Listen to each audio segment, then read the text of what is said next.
I should tell my editor to cue the intro now. I don't have an editor. I edit these myself. Do the thing.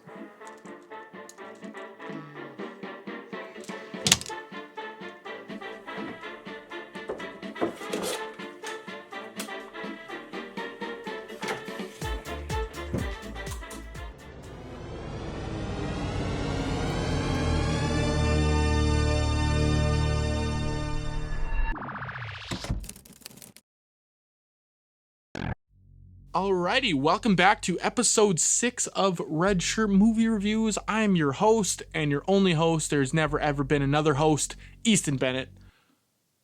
What do I say after that? Red Shirt Movie Reviews is a series where I watch a movie and I review it while wearing a red shirt. No, I'm not wearing a red shirt. We're 0 for 6. See if we can keep this streak going. Pretty much defeats the purpose of the name. Why did I even name it Red Shirt Movie Reviews? I don't know. It was nice off the tongue. It flew off the tongue. It rolled off the tongue nicely. One thing actually that I noticed when I was watching last week's, I always say we, like there's a team of us. Like there's a producer here standing there and an audio guy holding this microphone right here. But no, it's, oh my God, that's in frame. Oh, we gotta fix that.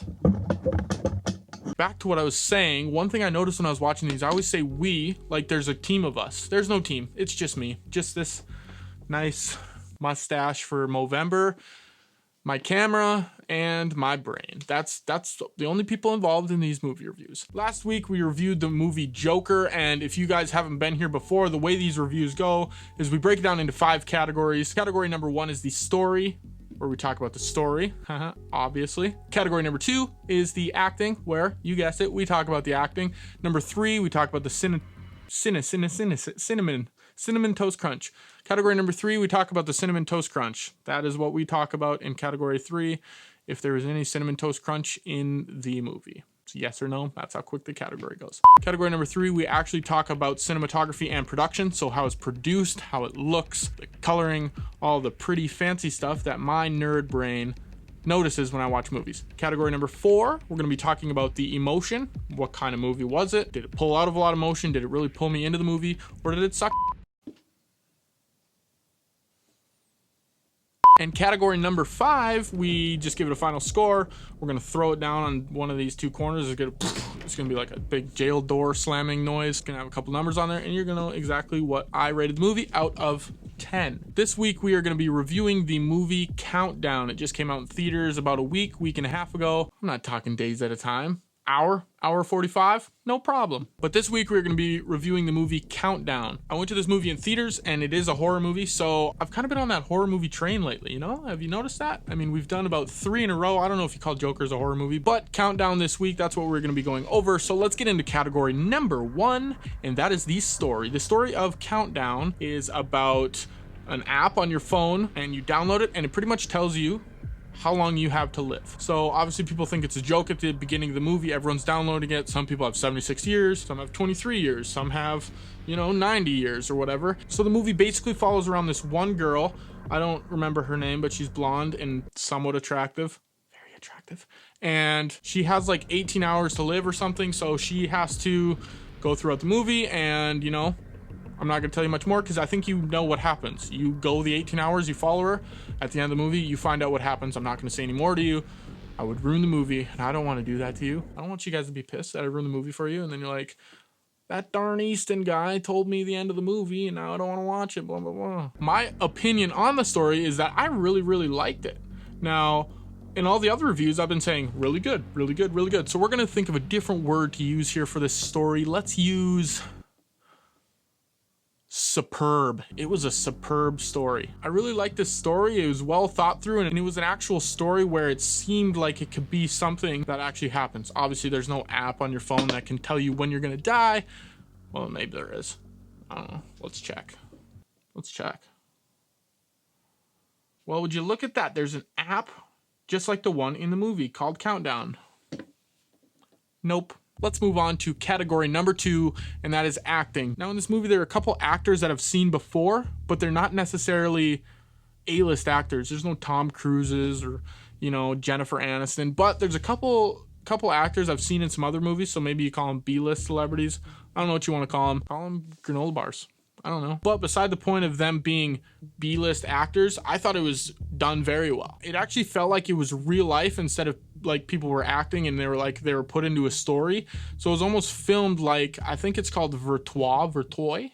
It was almost filmed like verite, where there was no camera and it was kind of like you're already immersed in the story and you're a part of it. So those are the movies I kind of like, where it kind of feels like you're a part of the story and you're there in person, and that you're not actually watching a movie, you're just watching someone's life. There was one actor, Tom Segura, very funny. He is the manager at Doc's cell service or something. He's the guy that works at the phone store, and he's hilarious. One of my favorite stand-up comedians. So I thought the acting was good, and I like the fact that I thought it was shot in verite. I know the DP, director of photography, didn't purposely shoot it in verite because that's more for documentary type filmmaking, but that's kind of how it felt, and that's why I really like the acting and why I really like the story. Now let's move on to category number 3, that is Cinnamon Toast Crunch.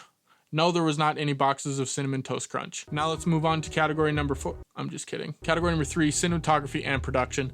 It was done super well. Just like all horror movies, there's some factor that plays into the movie that it needs to be filmed correctly in order to get the right scares. One of the antagonists in the movie, that's a big word for you guys. I don't know if you guys are movie connoisseurs like I am, but the antagonist is the person you are not cheering for. The protagonist, the person you want to succeed in the movie. So one of the antagonists is actually a demon. So there's a couple jump scares in the movie with the demon, and that's kind of, I love jump scares, man. They're like my favorite thing. And if you don't know what a jump scare is, it's like this. So I'd say for the cinematography, it was nothing special. I'd say it's average. It wasn't lacking anything, and it wasn't above and beyond where I actually noticed it. So I'd say it's average. It got the job done. Now let's move on to category number 4. 8.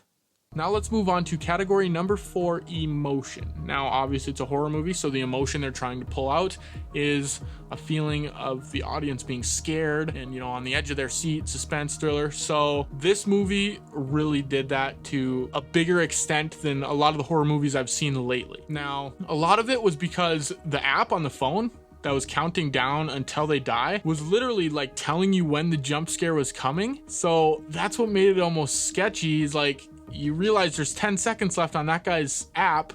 He's gonna die soon, or something's gonna happen in the next 10 seconds, and you're kind of sitting there waiting. And then even when you're ready for it, they still take a big on you and you still get scared. So that's what I really liked about this movie. The jump scares were really good, and makeup must have been good for the demons or whatever that thing was, but jump scares were really good. So if you're looking to get your pants scared out of your pants, out of your shoes, out of your Crocs, out of your shirt, scared naked, turn this movie on your TV, sit down and watch it and be scared. Let's move on to category number 5, the last category, where I get to give you guys a final score of what I thought about the movie Countdown. I really like this movie. One of the better movies I've seen in a while, and now that I have this membership with AMC and you get to see so many movies a week, I've been going to a lot more movies. So this is probably the best one I've went to see in theaters in a while. And if I had to give it a final score, I'd probably say it's what do I want to give it? I'd probably say it's an 8.2. You know, I was thinking about it, but that's the first number that came to my head when I thought score was 8.2. And you know, I'm not even gonna think about it any further. I think that's a good score. 8.2 passes the 8 marker, the 8 number. So I'm happy with that score. I am very happy with that score. I would definitely watch this movie again. You know, if someone was like, hey, let's watch a scary movie, do you have any suggestions?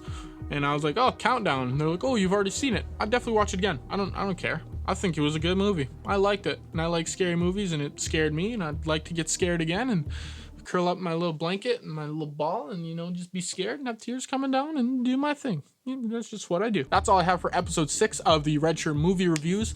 I feel like I was talking super fast this episode. Was I like somebody? It's like an auctioneer. Could I sell something? Did I sell this movie to you? If this review intrigued you and you're gonna go see the movie now, let me know if you watch it and if you agree with my thoughts on it or not. I'd like to know if you guys just think I'm spitting this stuff out of my ass and that my reviews are not even remotely close to what you guys think about the movies, or if they're somewhat accurate to what you guys think as well. If you like this video, hit that like button. If you want to see more of these videos, there's a little red box on the bottom. It says subscribe. Click it with your finger. or your mouse or whatever you got, your elbow, your tongue. I don't know if your tongue would work. But click it, subscribe. I'd love to have you guys here. And leave a little comment or don't. I'm not your mom. Just do what you want. That's all I got for you. I will see you on Tuesday. Now enjoy these bloopers.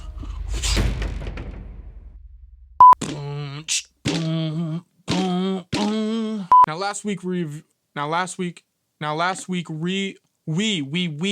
It's a W, not an R.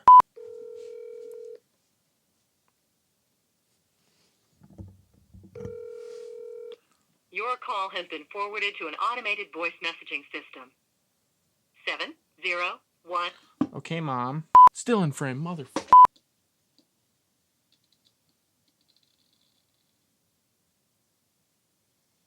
That's the only thing I can recommend. Ruh-roh, Reggie. Zoink Scoob. Like, let's bust out of here. Enchanté.